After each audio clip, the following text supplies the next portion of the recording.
A family saves for 6 years. They walk onto a dealership lot. They sign and they drive away in a brand new travel trailer. 3 weeks later, there's water on the floor by the front cap. They take it in. The dealership has it for 11 days. They get it back. They use it twice and the water comes back. They take it in again. This time it sits for a month. And somewhere in month 5, when they finally get frustrated enough to say the word lemon out loud, somebody asks them a question they cannot answer. How many repair attempts have you made on that specific defect? And they say, oh, I don't know, 4? Maybe 5? It's been a lot. That answer is worth nothing. Not because they're wrong, because they can't prove it. I've watched this happen to good people over and over again. It is the reason I built the thing I'm going to show you today.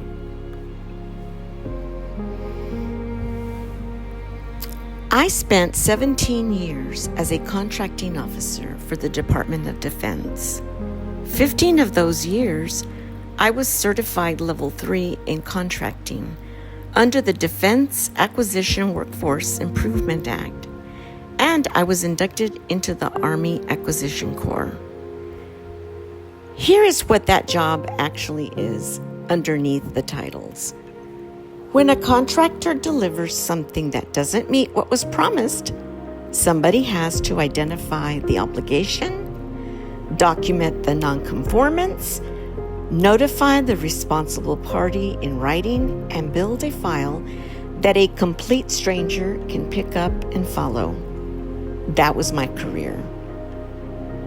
And when I moved into the RV for 90 days, I started seeing the exact same situation play out, except now it's a retired couple or a young family or somebody who spent their entire savings on a rig.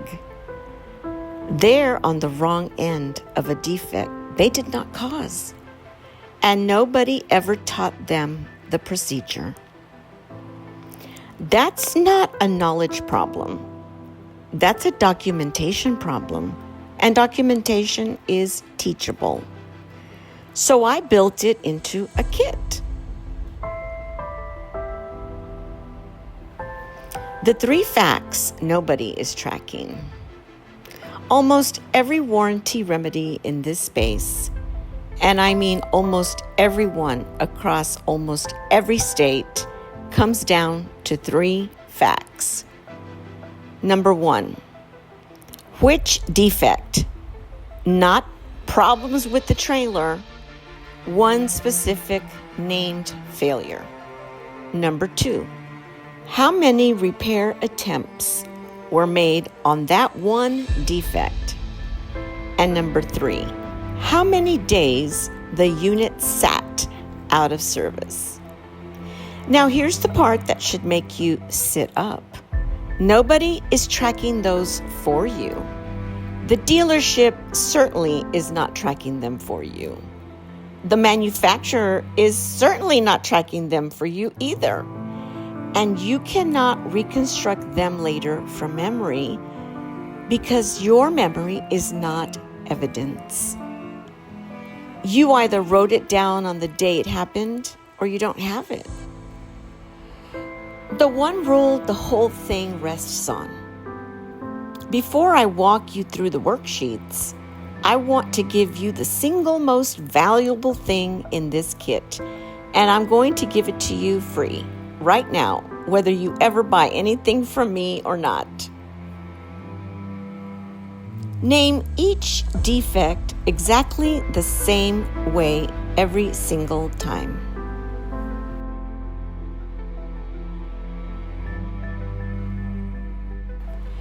Let me show you why that matters so much. Say you've got water coming in at the front cap. Visit 1. You tell the service writer, excuse me, there's a leak up front. Visit number 2. Somebody writes down, moisture in the ceiling. Visit 3, it goes down as the customer states water damage. You know, that's one defect. You lived it. But on paper, that reads as 3 unrelated complaints. 3 different problems, each looked at one time. Now write it identically every single time. Water intrusion at front cap seam, driver's side. The same words, visit after visit on every repair order in every email. Suddenly, that same history reads as 3 documented attempts at 1 unresolved defect. And that is the only version that counts toward any kind of repurchase or replacement threshold. The same trailer, the same leak, save 5 months of your life, completely different file. That's the whole method. Everything else in the kit exists to support that one rule. What's actually in it? There are 6 worksheets and a notice letter framework. Let me walk you through the order because the order matters. Worksheet number 1, vehicle and purchase facts. Fill it once, straight off your paperwork, not off your memory. Every date on that page is a clock. Your delivery date in particular starts most of them. There's a second half to that page that I want to flag because it's the part people skim past. It's a list of the documents you were supposed to be handed at delivery and space to record the ones you weren't. A few states require the selling dealer to give you a consumer guide or a written notice about arbitration. If you never got it, that absence is worth writing down, along with the date you asked for it.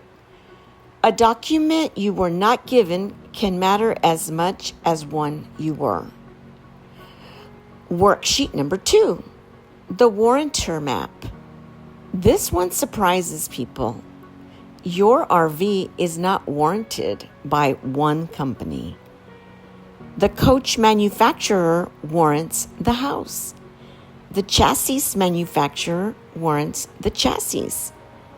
And then the axles, the tires, the slides, the appliances, the water heater, those often carry their own separate component warranties from their own separate companies. So when something fails, the first question isn't, who do I yell at? It's who actually warrants this part and who's their authorized service agent. Worksheet 2 makes you figure that out on a calm afternoon with the booklets in front of you instead of in month 4 when you're upset and guessing. Worksheet number 3, the defect register. This is the most important page in the kit. Each defect gets a code and one fixed name written down one time. D1, D2, D3, that becomes your controlled vocabulary. Every repair order you request, every email you send, every row of every other worksheet copies that exact wording. There's a separate column on that page for safety. Brakes, steering, tires, propane, wiring, carbon monoxide, egress, structural. Some states set a lower bar for defects that could cause serious injury. Fewer attempts before the unit is presumed unfixable. So those get flagged and tracked separately. Worksheet number 4, the repair order log. 1 row per visit, per defect. Copy the name from worksheet 3.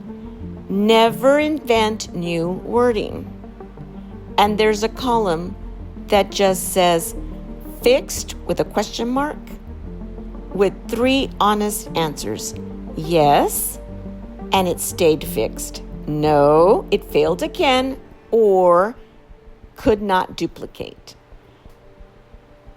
That third one is the one people leave out of their own history because it feels like nothing happened. It is still an attempt. It still goes in the log. Worksheet number 5, the days out of service. Drop off to pick up. Calendar days with a running total. I want to underline this one. Several states presume a vehicle can't be repaired once. It's been out of service for warranty work for a set cumulative number of days. It is the easiest threshold to actually reach, and it's the one owners most often can't prove because nobody was counting from the first visit, not from the visit where they got mad. From the first visit. Worksheet number 6. Worksheet 6. The chronology. Written last from 4 and 5. 1 page. 1 defect. Plain sentences. The reader you're writing that page for, a mediator, a state consumer office, an attorney deciding whether to take your case, knows nothing about you and is going to give it about 4 minutes. So there's no outrage on that page. No adjectives, just dates. The dates carry it. The notice letter. The last section is a notice letter framework. And this is the piece I most often see people get wrong. Written notice is not a complaint letter. In several states, it's a procedural precondition, meaning until the manufacturer has been notified in writing in the specific manner required, the clock on your remedy may not have even started. 2 things owners routinely miss. The first one is notice usually goes to the manufacturer, not the dealership. And where more than one company might warrant the failing part, some state guides advise notifying every manufacturer that could be responsible rather than guessing wrong. Second, some states specify exactly how it has to be sent. Where a method is specified, you use that method exactly. So the kit gives you the 8 elements every notice should contain. It's a skeleton letter with every variable in brackets for you to fill from your worksheets, a sending record for tracking numbers and delivery confirmation, and an enclosure checklist. And there's one small habit in there that comes straight out of my contracting years. Paginate the entire package. Page 4 of 39, and put a 1-page index on top. That's not fussiness. A reviewer who can't point to page 17 engages with your evidence. A reviewer who can point to page 17 engages with your evidence. A reviewer handed an unordered stack does not. What this is not. I need to be very clear about this part, and it's printed on the first page of the kit itself. This is not legal advice. I am not an attorney. This kit does not tell you whether your RV qualifies for anything under your state's law, and it does not replace your state's own consumer guide. What it does teach you is a method. Identify the obligation, record the non-conformance, give notice properly, and keep a file a stranger can follow. Whether your defect meets a legal standard is a question for a consumer warranty attorney licensed in your state, and the kit tells you exactly when to go make that call. When the defect is a safety hazard, when your rights period is inside 6 months of ending, when you're near a threshold, or the moment anybody puts a release or a settlement in front of you to sign. Statutory numbers vary by state, by RV class, and they change over time. Every figure you rely on should be read directly off your own state's current law or Attorney General guidance on the day you rely on it. The kit has a page that tells you the 6 things to go look up. If you're watching this and nothing has gone wrong yet, please still start the file. Fill out worksheets 1 and 2 this weekend. It's a 45-minute job. While everything is calm, and it means that if something does go sideways in month 3, you're already counting from day 1 instead of trying to remember backwards. And if you're already in it, if your rig has been in the shop more than it's been in a campsite, go back through your paperwork tonight and build worksheet 4 from your existing repair orders. It's tedious. It's also the difference between a story and a file. You worked hard for that RV. Nobody handed it to you. The least you should have is a record that proves what happened to it.